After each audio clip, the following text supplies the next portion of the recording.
اور صحت مند رہنا ہے۔ آپ خود سوچیں کہ آپ مجاہد ہیں، محافظ ہیں، نگہبانی کا شعبہ آپ کے پاس ہے، تو اگر دوڑ کے کسی کو پکڑنا پڑے تو کوئی موٹا آدمی میری طرح کہاں پکڑ پائے گا؟ وہ تو ہانپ کے بیٹھ جائے گا۔ تو اخلاقی تربیت کے ساتھ ساتھ فزیکل فٹنس از بس ضروری ہے۔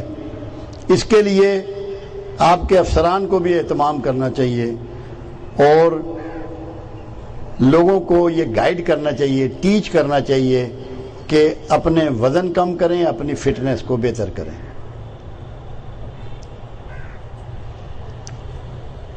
اس کے علاوہ اخلاقیات میں پنکچویلٹی ہے، پابندی اوقات۔ ہم بدقسمت لوگ ہیں کہ کم از کم ہمارے ملک میں اس کا رواج ہی نہیں،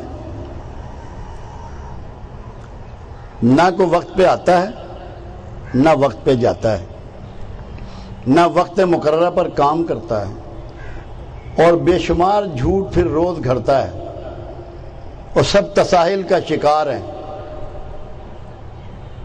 اخلاق میں سب سے ضروری چیز پنکچویلٹی ہے۔ نرم گفتاری کے بعد پنکچویلٹی نمبر 1 پر ہے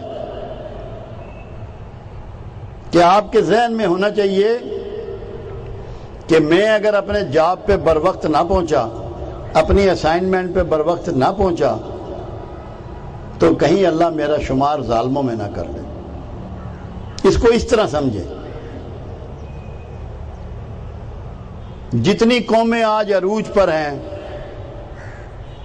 ترقی یافتہ ہیں، کامیاب ہیں، وہ ساری قومیں وہ ہیں جنہوں نے وقت کا احترام کیا ہے، پابندی کی ہے، پنکچول کامیں ہیں۔ آپ دیکھیں امریکہ کے اس سے پہلے بش صدر تھے اور اب اوباما ہیں، وہ شام کو 6 بجے گولف کھیل رہے ہوتے ہیں۔ ان سے زیادہ کام ہے یہاں ہمارے پاس۔ ان کے مقابلے میں اگر آپ دیکھیں ہم کتنا کام کر رہے ہیں، اور ہم تھکے ہارے گھر جاتے ہیں رات کو اور بچوں پہ احسان جتلاتے ہیں کہ بہت کام تھا، میں تو بہت تھک گیا ہوں۔ نہ بچوں سے ڈھنگ سے بات کرتے ہیں، نہ بیوی سے ڈھنگ سے بات کرتے ہیں، کیونکہ ہم پنکچول نہیں ہیں، اوقات کار ہمارے درست نہیں ہیں۔ اس پہ بہت زیادہ ایمفیسائز کرنے کی ضرورت ہے، خاص کر ہمارے وہ لوگ جو ذرا بڑے عہدوں پر ہیں۔ ایمفیسائز کریں اس پہ، پنکچویلٹی پہ دھیان دیں کہ اگر پنکچویلٹی ہم نے سیکھ لی، آپ یقین کر لیں ہمارے قوم کے 60% مسائل حل ہو جائیں گے، اور جو بندہ یا جو ادارہ یہ سیکھ لے گا اس کے سارے مسائل حل ہو جائیں گے۔ پنکچول ہو جائیں، اپنی زندگی میں اس کو داخل کر لیں، شعار بنائیں۔ یہ نہ سمجھیں کہ آپ اپنے بڑوں کو جواب دیں ہیں، ذہن میں یہ رکھیں کہ ہم نے اس ملک و ملت کو ترقی دینی ہے، کامیاب کرنا ہے، آگے بڑھانا ہے، اور اللہ کو راضی کرنا ہے۔ میں نے ابھی لاہور میں باقاعدہ ایک لیکچر دیا ہے ٹائم مینجمنٹ پر، الحمرہ میں۔ اب یہاں تو اس کا موقع نہیں ہے کہ وہ اتنی لمبی چوڑی بات آپ تک پہنچائی جائے، مگر پنکچویلٹی اس میں بہت بڑا کردار ہے۔ دوسرے ایک بڑی امپورٹنٹ بات ہے، اپنے کام تک محدود رہنا سیکھیں، دوسرے کے کام کی فکر نہ کریں، دوسرے کے کام میں ٹانگ نہ اڑائیں۔ بعض اوقات قانون کے محافظ خود قانون توڑنے والے بن جاتے ہیں۔ آپ کی اسائنمنٹ قانون توڑنے والے کو گرفت میں لینا ہے، سزا دینا نہیں ہے، وہ عدالت کی اسائنمنٹ ہے۔ آپ عدالت کا کام خود نہ کرنے بیٹھ جائیں، جس کا کام ہے اس کو کرنے دیں۔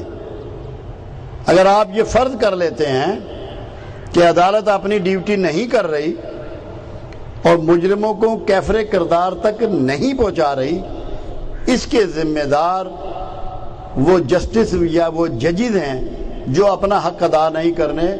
آپ نے اپنی ڈیوٹی پوری کر دی ہے، اللہ کے ہاں آپ سرخرو ہوں گے، اپنے افسران کی نظروں میں سرخرو ہوں گے، عوام کی نظروں میں سرخرو ہوں گے، ادارے کی نظروں میں سرخرو ہوں گے، مگر آپ خود قانون توڑنے نہ بیٹھ جائیں کہ اپنی حیثیت سے بیونڈ جا کر فیصلے نہ کرنے شروع کر دیں، پارٹیکولر ہو جائیں کہ جو اسائنمنٹ آپ کی ہے اس تک اپنے آپ کو محدود کر لیں،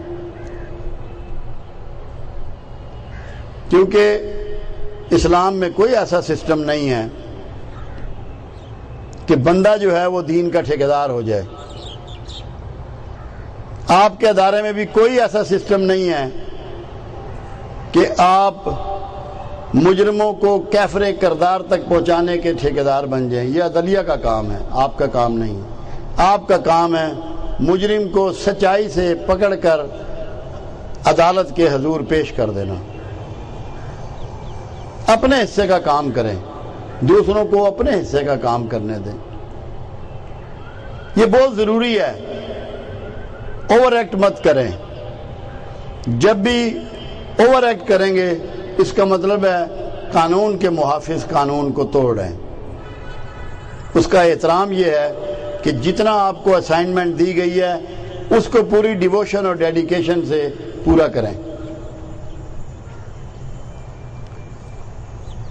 پھر ایک بہت ہی امپورٹنٹ بات ہے، اس کا تعلق اوبیڈینسی سے ہے، فرما برداری۔ اگر فرما برداری کی ریٹنگ کم ہو جائے، کون سا کام ہے جو چل پائے گا؟ مشکل ترین جگہ آپ کی ٹرانسفر کی جا سکتی ہے، مشکل ترین جگہ آپ کو ڈیپیوٹ کیا جا سکتا ہے، بندے جانے سے انکاری ہو جائیں گے، ڈیوٹی پرفارم نہیں کریں گے، گھر سے ہی نہیں جائیں گے، جھوٹ بول دیں گے، میڈیکل سرٹیفکیٹ بھیج دیں گے۔ اوبیڈینسی جو ہے یہ سب سے امپورٹنٹ ہے۔ آپ کو فرما بردار ہونا ہے۔ ممکن ہے کہ ایسا آرڈر آپ کو ملے جو آپ کے لیے ولنگ نہ ہو، پسندیدہ نہ ہو، تو اس کا اصول یہ ہے کہ آپ اس پہ عمل تو کر لیں اور اس کے بعد اپنے ایگزیکٹو کو ریکویسٹ کر سکتے ہیں، کرنے کے بعد اپنے ایگزیکٹو کو کہہ سکتے ہیں کہ میرے لیے یہ مشکلات ہیں، اور ایسا حکم آپ نے نہیں ماننا جو قانون کے خلاف ہو۔ اس کا ماننا غیر فرما برداری میں آتا ہے، اس کا نہ ماننا فرما برداری میں آتا ہے۔ جیسا کہ پروردگار عالم نے فرمایا کہ اگر تمہارے ماں باپ تمہیں ایسا حکم دیں جو دین یا شریعت کے خلاف ہو تو ہرگز نہیں ماننا، ورنہ ان کی حکم عدولی نہیں کرنی۔ یہی معاملہ آپ کے افسران بالا کا ہے۔ آپ کو وہ ایسا حکم دیں جو قانون کے اندر ہو تو ہر حال میں اسے مانیں اور پورا کریں، اور اگر ایسا حکم دے بیٹھیں کسی دباؤ میں، کسی لالچ میں، کسی وجہ سے بھی جو قانون کے اندر نہ ہو، آہستگی سے ادب کے ساتھ معذرت کر لیں۔ آپ کا رزق، آپ کی عزت، آپ کی نوکری، آپ نے جہاں رزق کھانا ہے سب اللہ کے ذمے ہے۔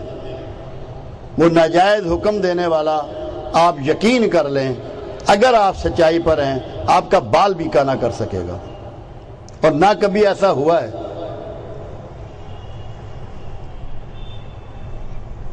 کبھی ہرگز بھی ایسا حکم جو قانون کے خلاف ہو اس کو نہ مانے۔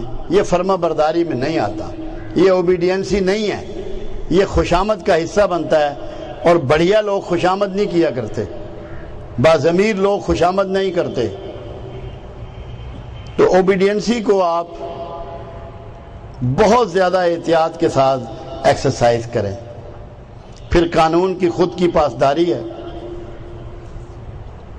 ٹریفک والے اپنی گاڑی غلط پارک کر دیتے ہیں، لوگوں سے راستہ صاف کروا رہے ہوتے ہیں۔ یہ اچھی بات نہیں ہے، بڑھیا بات نہیں ہے۔ جو اپنے لیے پسند کرتے ہو دوسرے کے لیے بھی پسند کرو۔